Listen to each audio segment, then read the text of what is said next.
Well, good morning. Thanks everyone for coming and dealing with our logistical issues in the rain. We appreciate it. We're here today to announce additional charges in the case against the defendant Rex Heuermann. Obviously, at the onset, I will say these are just allegations. The indictment has just been filed.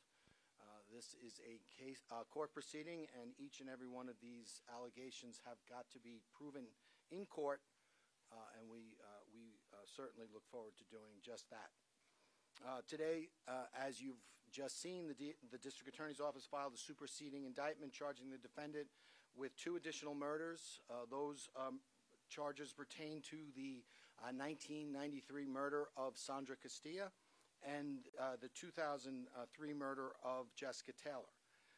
So that's in addition to the previously charged murders of Maureen Brainerd Barnes, Melissa Barthelemy, Megan Waterman, and Amber Costello, which occurred in 1997, 1999, June of 2010, and September of 2010, respectively.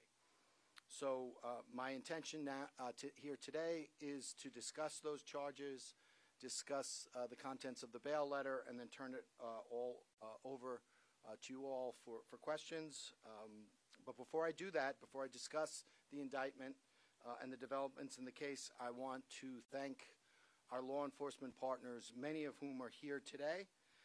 First and foremost, I want to thank the Suffolk County Police Department. My understanding is Commissioner Waring was unavailable today. I spoke with Rob, but he certainly brought a contingent of Suffolk County PD to represent his office. We have Deputy Police Commissioner Kevin Catalina. We have Chief of Detectives Daryl Simmons. We have Deputy Chief Stan Grodsky.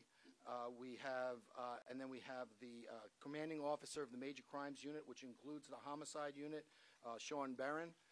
So we want to thank all of them for their partnership. We want to thank the Homicide Unit for their continued efforts in this case. We have the Suffolk County Sheriff's Office here. Again, spoke with Sheriff Toulon. He's traveling out of state, so he couldn't make it. But it's my understanding that Under Sheriffs Steve Kios and Keith Taylor are here. We certainly want to thank them for their assistance as well.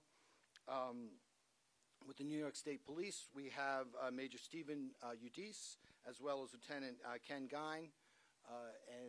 Again, we thank them not only for their presence here today, but more importantly, for their partnership in this case. We have the FBI, Supervising Special Agent Don Ansbacher is here. I want to thank the FBI for their continued assistance in this case. And then I don't believe they're present, but we have we want to thank the United States Secret Service for their assistance in this case. We want to thank the Suffolk County Crime Lab. I know they're not here, but their work has been tireless and instrumental, and we are really very appreciative to them. I especially want to thank the K-9 units from the New York State Police, from the Suffolk County Police, and from the NYPD, who came out a couple of weeks ago, and in very difficult conditions. They really did a fabulous job helping us to search an area of interest to us, and they went above and beyond. So again, I want to thank them.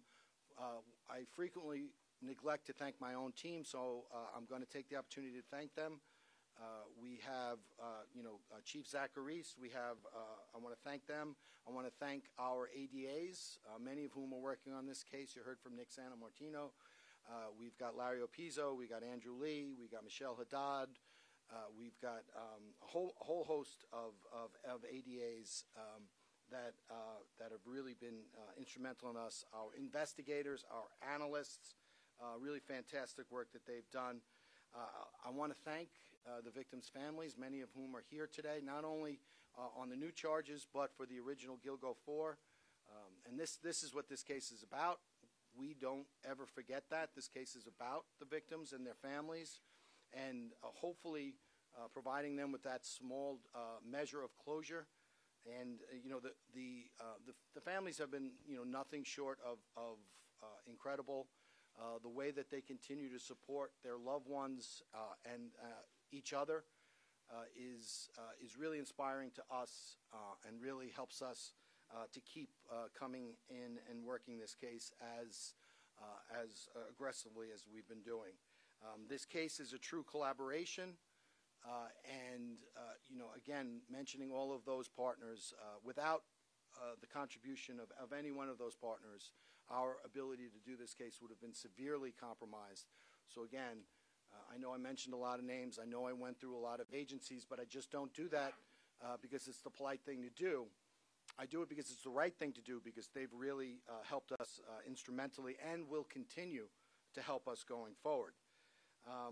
Now, before I get into the individual murders, the two new charges, what I want to talk about is at the time of the initial arraignment of three out of the four Gilgo 4, and then at the superseding arraignment on the charges pertaining to Maureen Brainerd Barnes, and the Gilgo 4 was completed. At that time, we said that we were going to continue to investigate this case, that the grand jury with regard to the Gilgo 4 is over, but the case continues. The criminal prosecution continues, but the investigation continues, and that investigation has been expanded.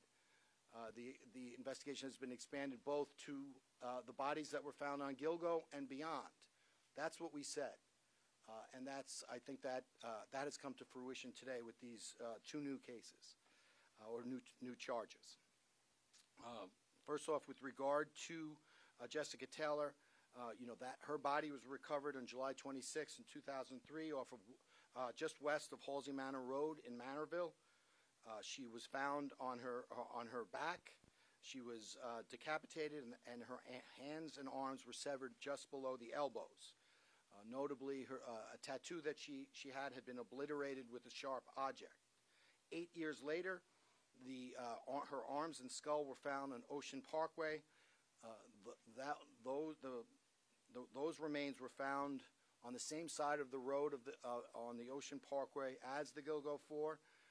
They were found less than a mile away from the remains of the Gilgo 4, and all of the 5 remains were located within 50 feet of the roadway. And I think you see that the graphic on page 5 of our bail document illustrates that. Jessica Taylor was last seen on July 19th in New York City. She was working as a sex worker. We know from from our investigation, from a number of financial records and other records, that the defendant, Rex Heuermann, was in New York City on July 19th. Jessica Taylor last spoke to her mom on July 21st, and then that was about 8:41 p.m. Then less than 2 hours later, her phone call made its last outgoing call, and we heard no more from Jessica or from her phone. The family alerted law enforcement on July 25th when she failed to return to her home for her mom's birthday. And then shortly thereafter, on July 26th, Jessica's body was recovered. At that time, the Suffolk County PD did canvass, and they spoke to witnesses, and the witnesses had observed the night before, about 13 hours prior to the 911 call, they saw a dark-colored pickup truck backed up in the vicinity of off of Halsey Manor Road, where Jessica's body was eventually recovered. Computer activity by the defendant, which we were able to access through our search warrants, indicated that 2 days later, on July 28th, he accessed a Newsday article with regard to information on the case and with regard to the police looking for information on the case. That search was erased, but we were able to recover it. 1 day later, on July 29th, notably, the defendant was seeking to purchase a new Chevy Avalanche truck, notwithstanding the fact that he already had a dark-colored Chevy Avalanche truck, which was only approximately 4 months old at the time. The Chevy Avalanche truck, which we've been discussing all along, is dark-colored. His internet search related to the acquisition of the same Chevy Avalanche truck, but this time in white or bright blue. Bright-colored truck, completely different from the dark-colored truck that he'd been riding in. And again, once again, that purchase with regard to the new trucks, that was attempted to be obliterated. We spoke, and Nick Santamartino did the bail application, so I don't want to repeat all that Nick said, but with regard to the hairs found in this case, Jessica Taylor was found laying atop a surgical drape. A male hair was found between the body and the drape. That was recovered back in 2003. In 2023, we brought that hair was brought to the mitochondrial testing lab for mitochondrial DNA analysis, and was able to, the results of that was able to exclude 99.96% of the population, but not Rex Heuermann, the defendant. Then again, later in 2024, we brought to a second lab for nuclear DNA testing, and once again, the result was the defendant could not be excluded as the donor of that hair, and it's 1.837 times 10 to the 603rd power more likely that it came to, that it matched the defendant or someone matching the defendant's DNA profile than a member of the population at large. And that number, just so it's 1.837 times 10 to the 603rd power. So what you do is you take that 1.837 and you move that decimal point over 63 places and add zeros. That's the number. That number doesn't exist. It's so big.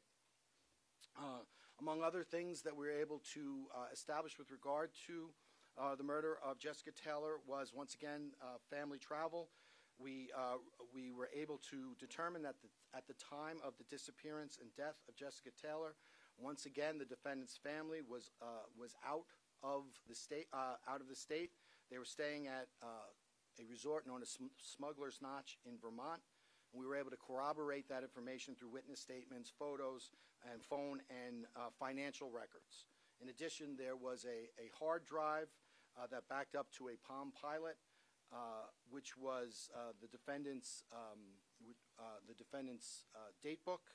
And in that, and again, this is chronicled in the bail application, but in that date book, it's indicated that his wife is in Virginia at Smugs from July 20th through July 27th, and that's page 14 of the bail document.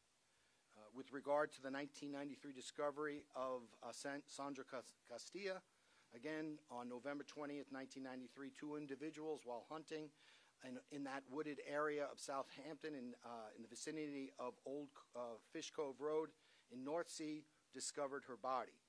She was lying on her back with her arms outstretched over her head. Her legs were uncovered, and her shirt was pressed over her head. The victim suffered numerous sharp force injuries, 25 in all, which we believe were post-mortem. And these were injuries to her face, torso, breasts, left thigh, and in her vaginal area. Once again, we had hairs recovered from Sandra Costilla. This is chronicled in the bail application. There were two hairs from Sandra Costilla's remains that are of particular significance in this case.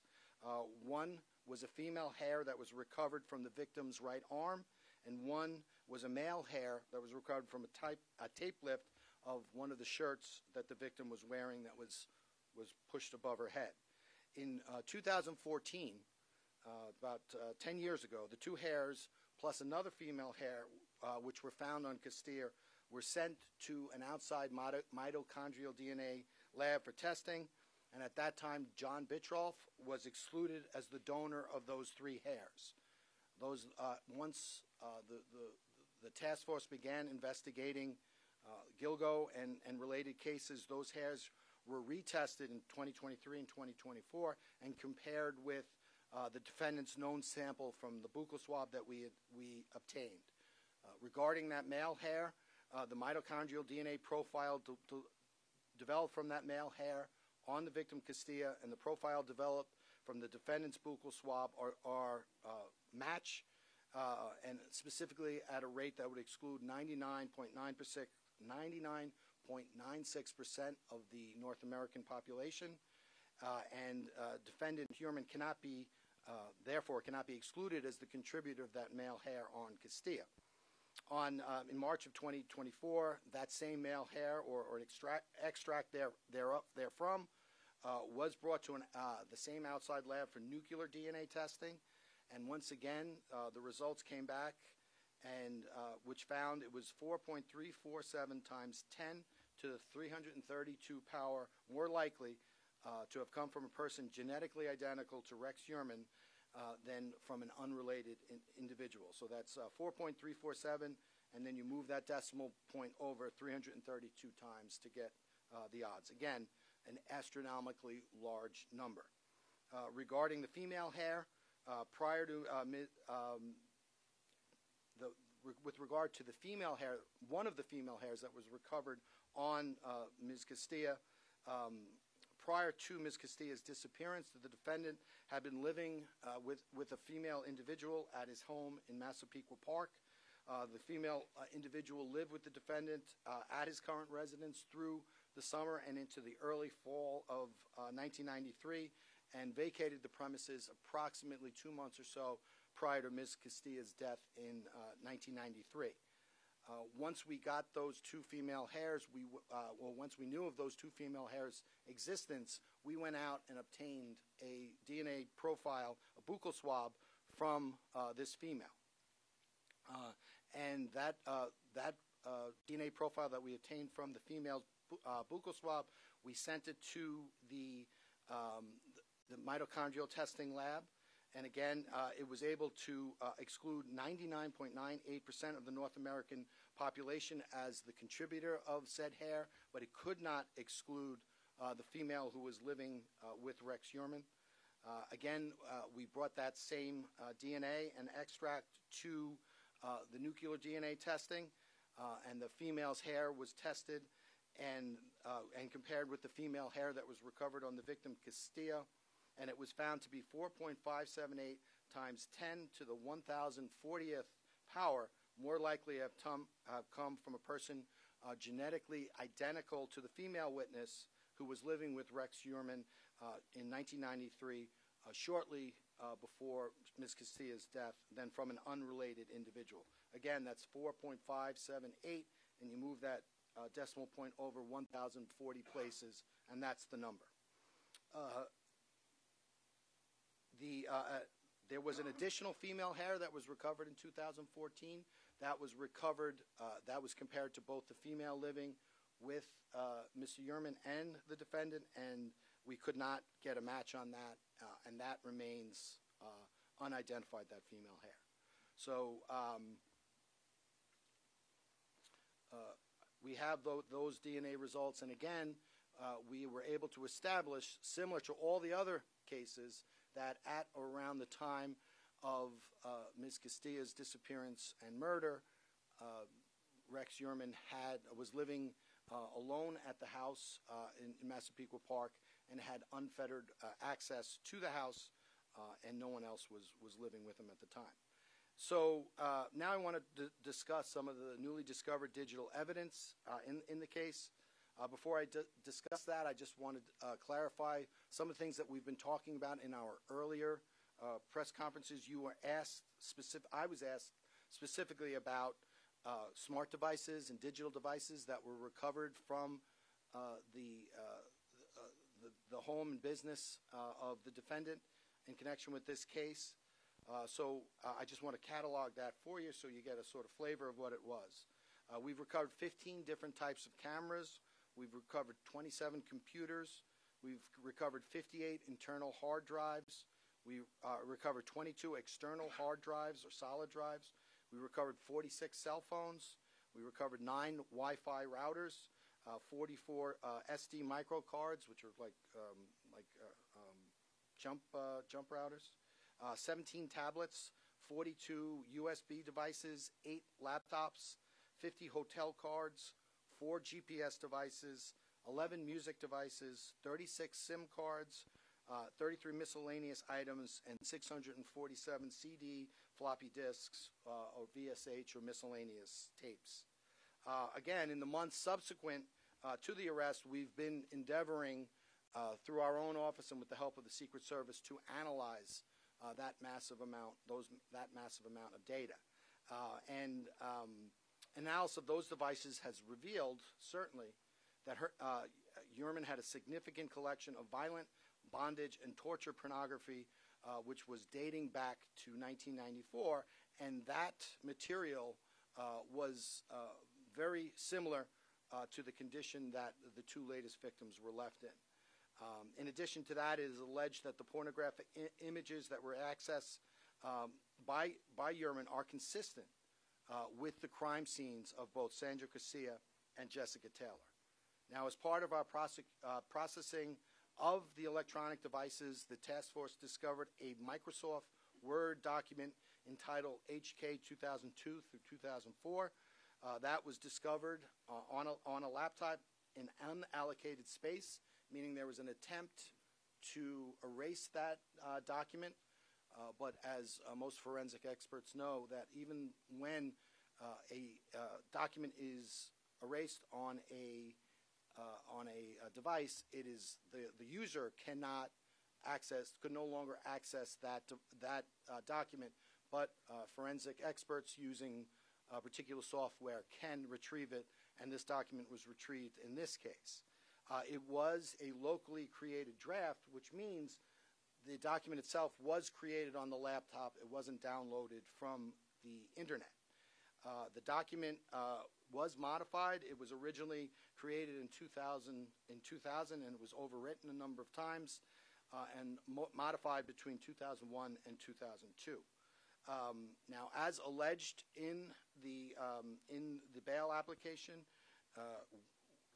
the task force believes that this is a planning document, and it was utilized by Heuermann to methodically blueprint and plan out his kills with excruciating detail.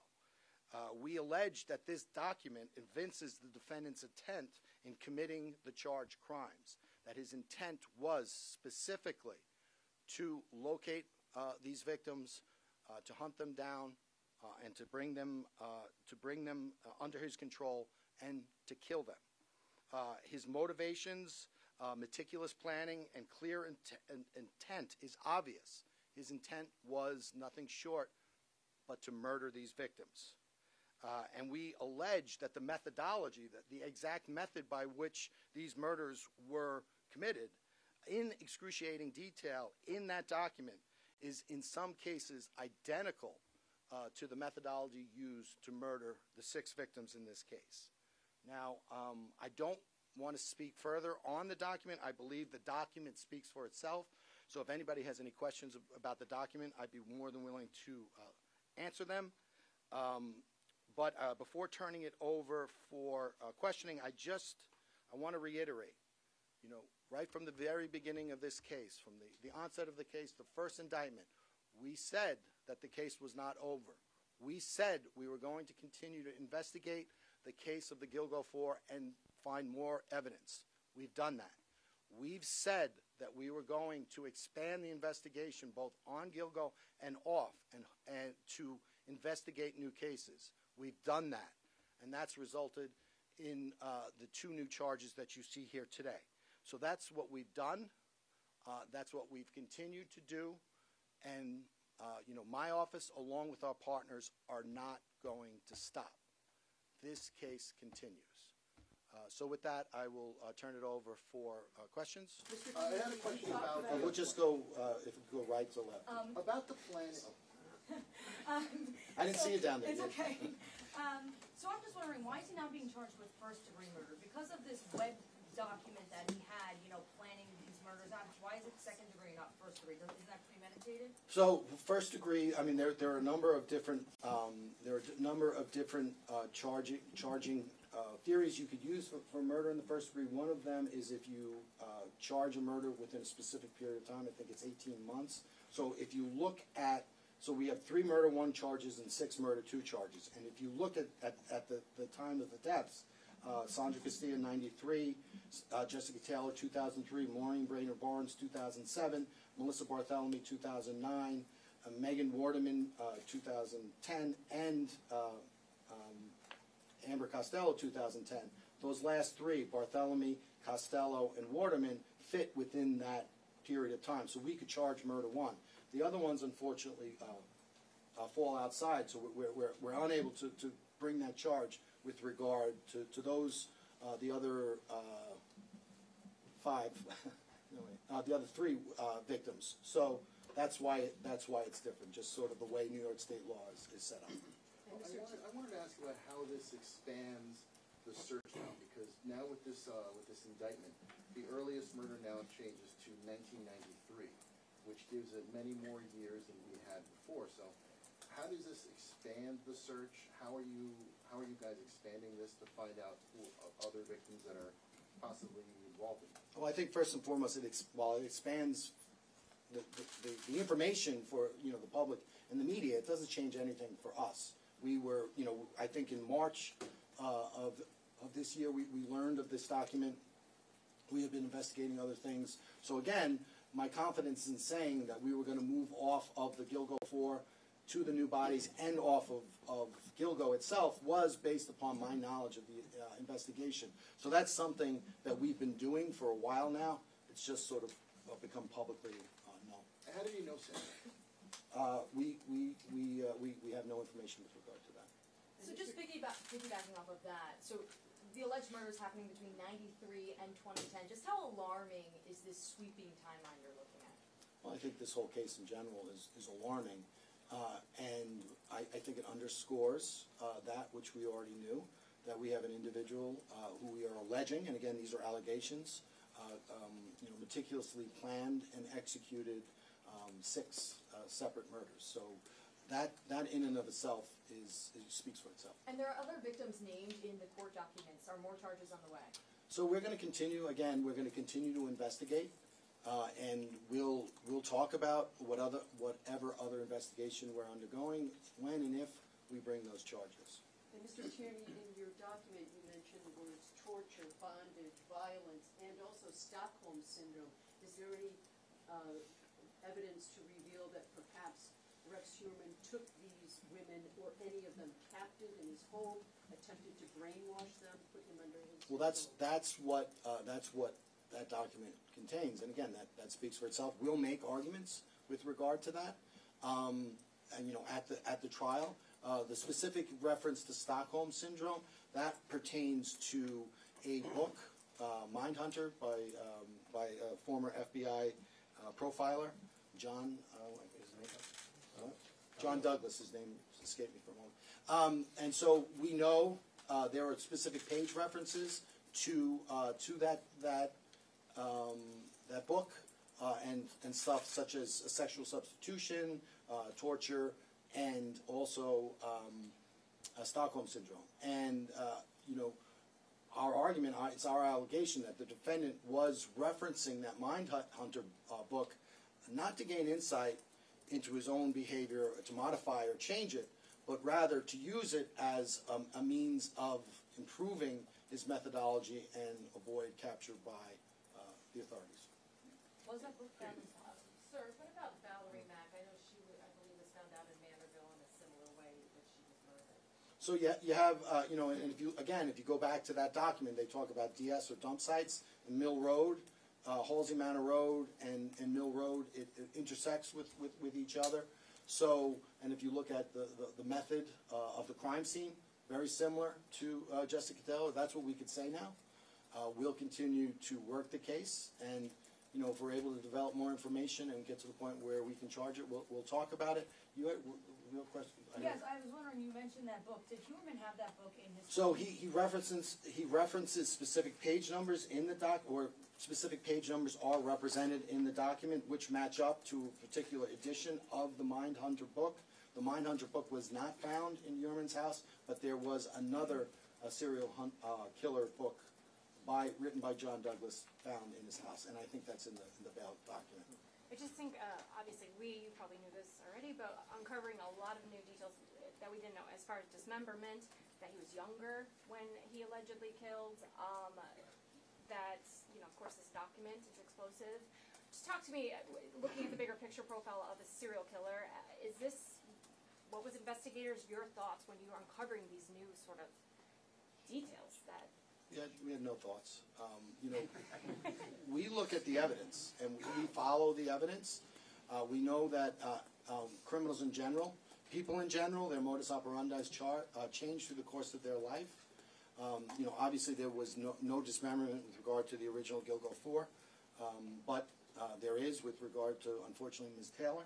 So, it's just, and again, everyone says, are you expanding the investigation?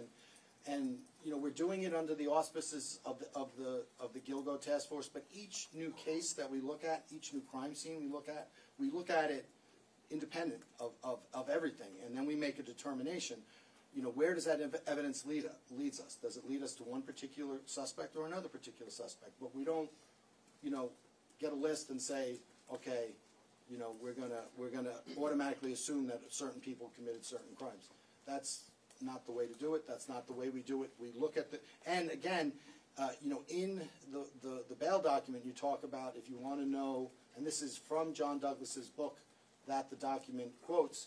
If you want to know who the painter is, look at the painting, and that is something that Douglas used to tell his investigators, and that pertains specifically to if you want to know who committed the crime, look at the crime scene and the condition of the victim. And again, if you do that in this case, we would allege that the crime scene and the victim was matched very much with a lot of, first off, the document that we found, and also a lot of the defendant's internet activities and the bondage and torture type of pornography that he was interested in obsessively searching.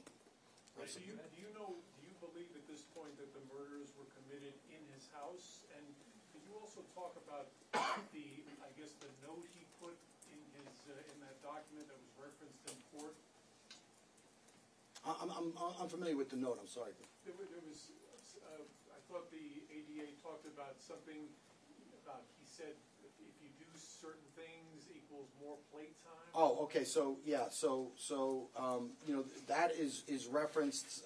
What is the specific quote was? Okay, more rest, more playtime. And so basically, what he's talking about is, well, what the allegation and what we would allege is the more rested, the participants are, the more you can get done. And he also talks about, the document also talks about crime scene, and if you're sleepy and spending too much time in a crime scene, or your lack of sleep, your chances of making mistakes increase. So again, there's a lot of evincing of intent in that document. And what about where these murders took place? So there's, under some of the considerations was, in the document, it writes about tape not good, use push pins.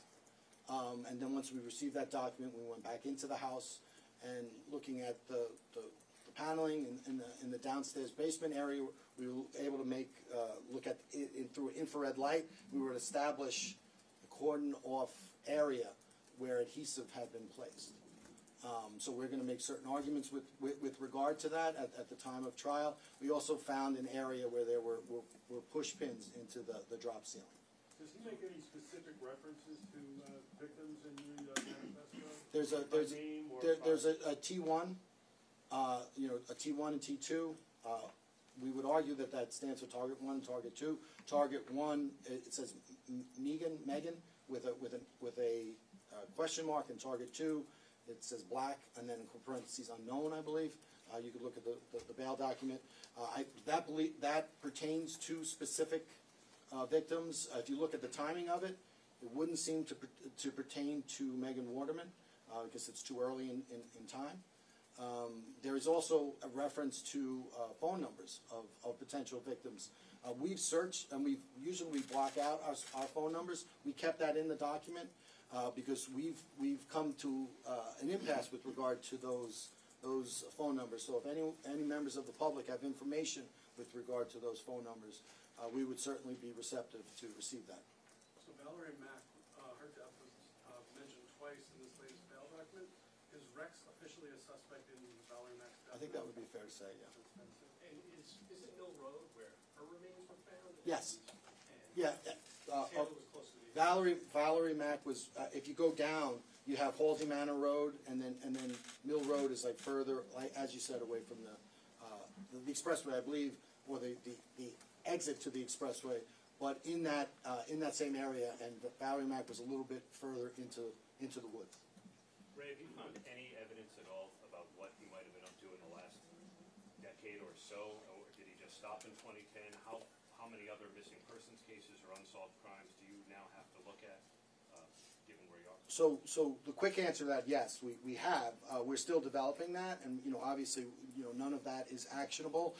And with regard to the missing, cases, we're looking at all of them, and but we're looking at them, not necessarily in the context of any particular defendant, including this one. We're looking at them, separate and apart as missing cases, and with the universe of information that we have, not only in this case but other cases, how can we work towards solving some of these cold cases? That's 30 years of crime. Yes. Did the new search of North Sea uncover any evidence that has helped the case? So I would say that it was, as I've said all along, it's a necessary investigative step. It's a huge area, and we felt that we needed to do that at some point in time. We wanted to do it before the summer, and the brush got real thick. So we didn't know logistically how we were going to do it. We knew it was going to be difficult, but you don't not do something because it's difficult. And again, fortunately, our partners in the New York State Police, the Suffolk County Police as always, and the NYPD, their canine units went out and they did a fantastic job. We have so much gratitude to them for helping us out, but no new bodies were found.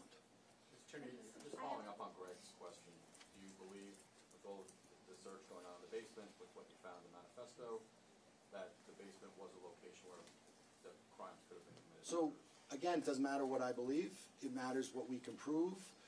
This is, a significant investigative step. This was a significant investigative finding, and we'll continue to develop those things. Was there any kind of blood or remains or anything found in the basement? We'll get to you next. I'm sorry. Could you say that again? Whoever said what they said, could you say? Oh, sorry. I was just wondering, in the basement, I know Yeah. there was the new search, were there any specific findings that could relate to actual blood, hair, human remains of any kind in the basement? Well, as we've said all along, if you look at the DNA evidence and the trace evidence that we've done, it doesn't happen overnight. Right. So there's additional testing that we're undergoing. We just have to see Or was there the something results of found that. you're testing? Well, we always see suspicious things, but in any case. But is it a stain of something benign, or is it an investigatively significant stain? Right. Only our forensic scientists can tell that after a lot of work. Thank you so much. Could you share any of the trophies that you found from the investigation? Well, we in our bail letter, we're pretty much constrained by our bail letter to what we could publicly disclose. We found other information, which will be disclosed at the time of trial. So we're not gonna get into it, and that's not to say they exist. We're just not gonna get into it. We can't. Ethically, I'm really enjoying from talking about it. Can you tell us when the document on the laptop was first discovered, and is that what prompted the research of the house recently? Again, in any effective investigation, it's never just one thing. Certainly that was something that was significant and led us in among other things in that direction. That document, I believe, we recovered it in March 7th of this year, so fairly recently, and certainly given the sprawling history of this case. And Go ahead.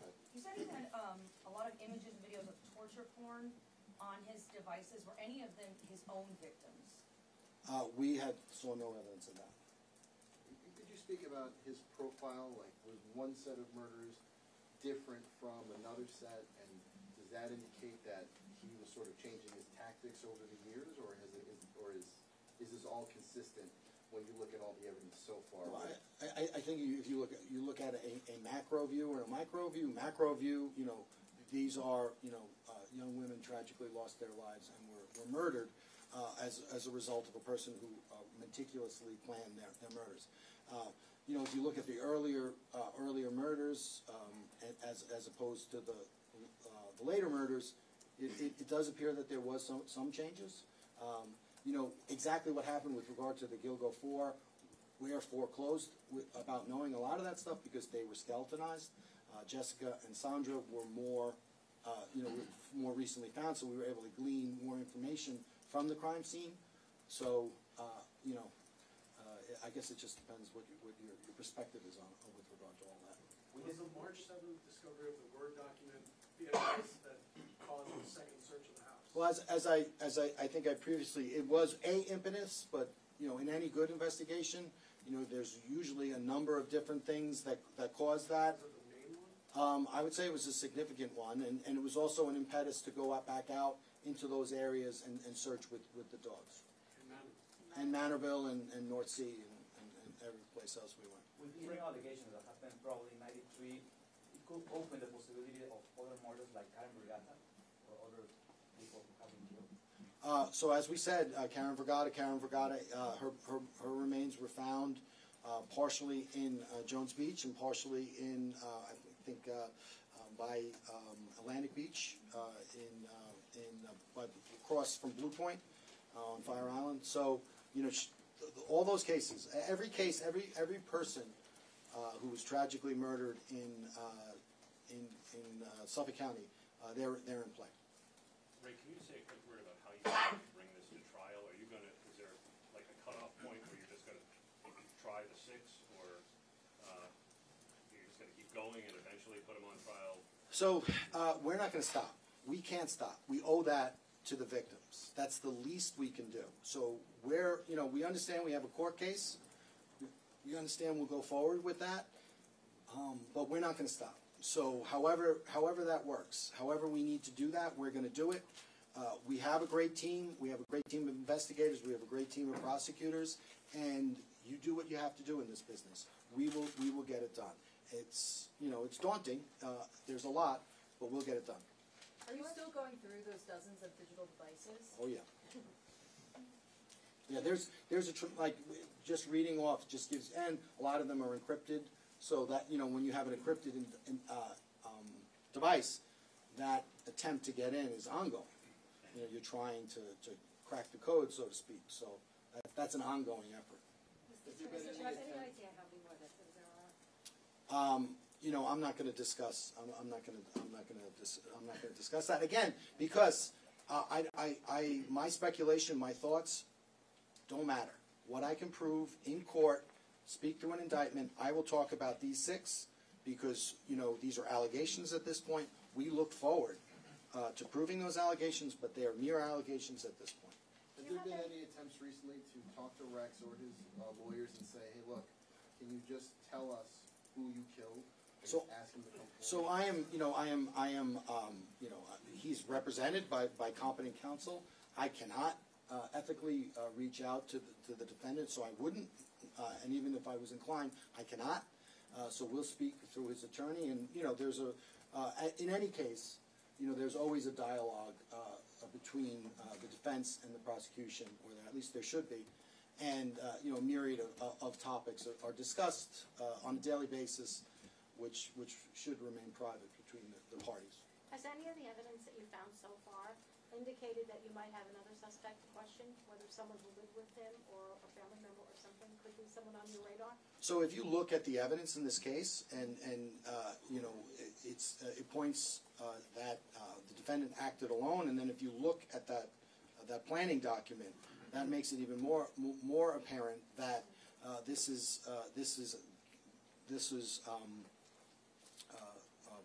the 6 charged cases were meticulously planned, and they were done at a time when the defendant knew he would have both access to the victims and other people would not be around.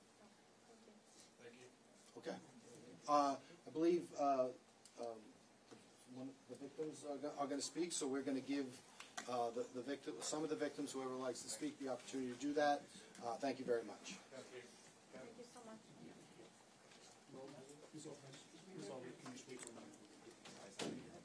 Watch your step, guys.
Good morning. I'm attorney Gloria Allred.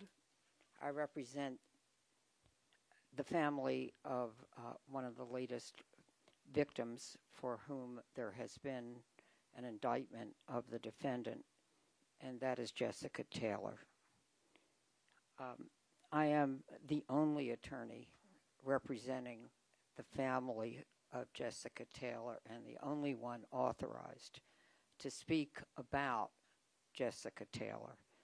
In addition, I represent the families of 3 other victims, Megan and Melissa and Maureen.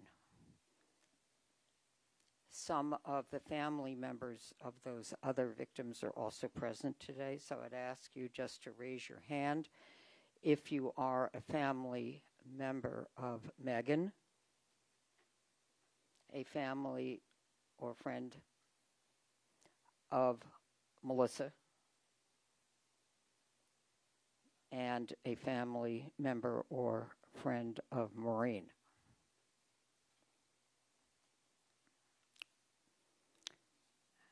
With me for Jessica Taylor is Jessica's mom, Elizabeth Backheel, and she, under the circumstances, has asked me to read her statement.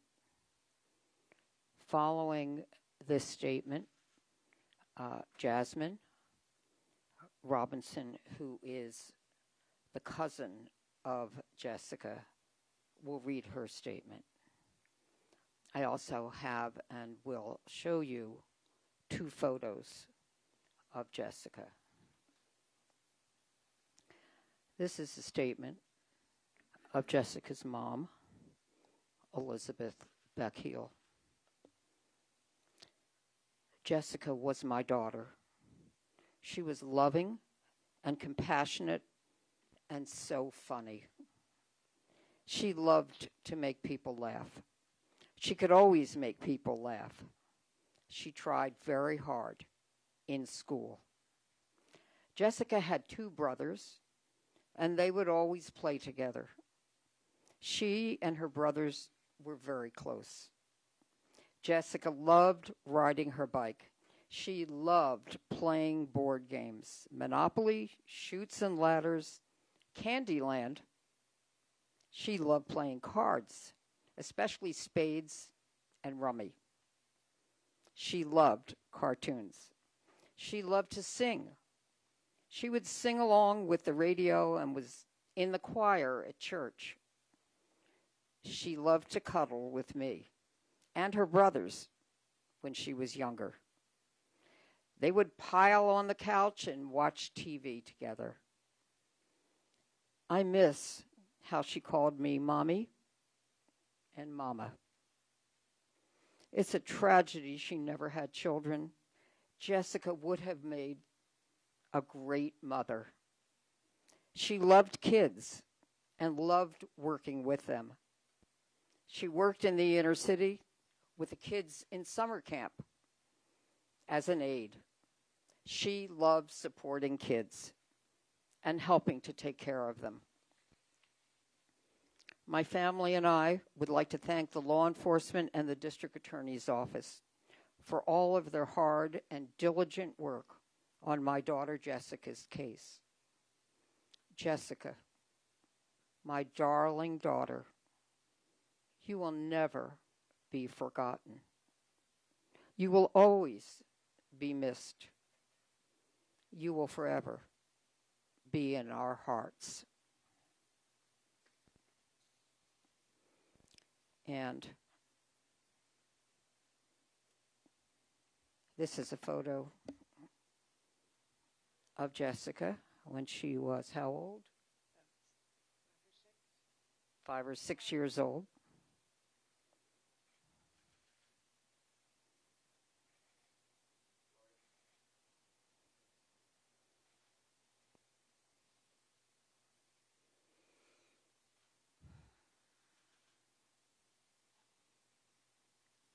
And 16? This is a photo of Jessica when she was approximately 16 years old. And this is her mom's favorite photo.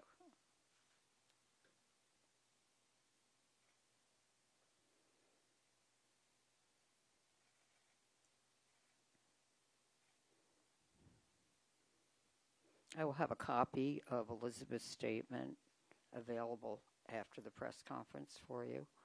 And in addition, I'll have the photos up here. And now I would like to introduce Jasmine Robinson, Jessica's cousin. And also, if you would be kind enough to raise your hand, also present is another cousin of Jessica who will not make a statement, and that is Violet Swagger. Violet, would you be kind enough just to raise your hand, please? Thank you. Best friend. Couldn't hear you. Oh, her mother's name is on here, but I'm happy to spell it. Elizabeth Beckiel, capital BACZKIEL.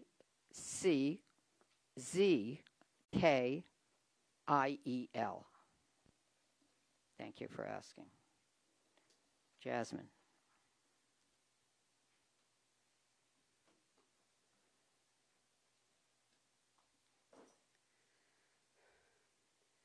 Jessica was a beautiful person. Simple memories, such as sitting down to dinner together, drawing pictures, dancing, jump rope, and sleepovers with her and my sister, are memories that I cherish. I was lucky to share my childhood with her, and I wish every day that we got the chance to create more memories. When I think of her, I see her smile first, big and bright, lighting up her face, beaming through her beautiful eyes. Jess was somebody that I looked up to. She was a force, one of the strongest women that I know, with a heart of gold. She was, and still is, loved immeasurably. When her life was stolen, a light went out. She is forever missed. This year has been 21 years since she was taken from us, longer than the chance that she got to be alive. I can't express what this day means after waiting and hoping for answers. I'm incredibly grateful to the entire task force for the dedication and integrity that they have provided and put into this investigation. I have full faith that they will continue to provide answers for other victims and their families.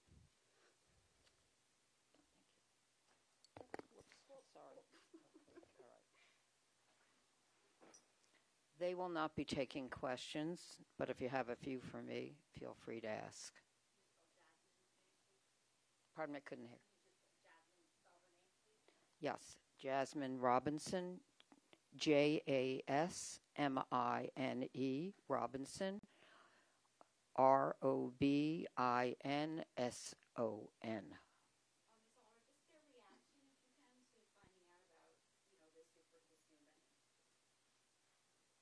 Obviously, it's very difficult for them emotionally. They've been waiting 21 years for answers. And they're hoping that justice is on its way. What was it like to sit in the same courtroom as They were present, that is, Jasmine, Elizabeth, and Violet were present in court with me this morning. It was difficult for them to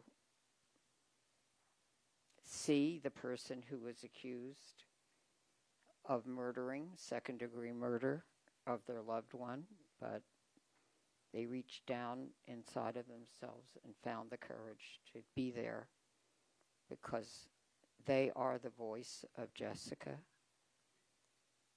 They have the memories that they carry of Jessica, and they want to be there for Jessica, and that's why they were there.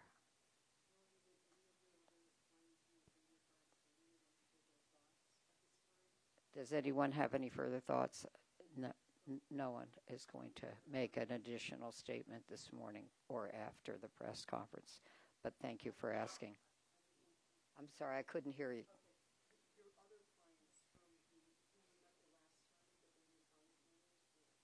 Yeah, they have no additional statement at this time because they want the focus to be on Jessica today, which is understandable. But they are here in support of Jessica as well as their family member for whom there has also been an indictment. Could you please repeat your question a little more loudly? Yeah, Violet Swagger. Violet. Swagger. Swager.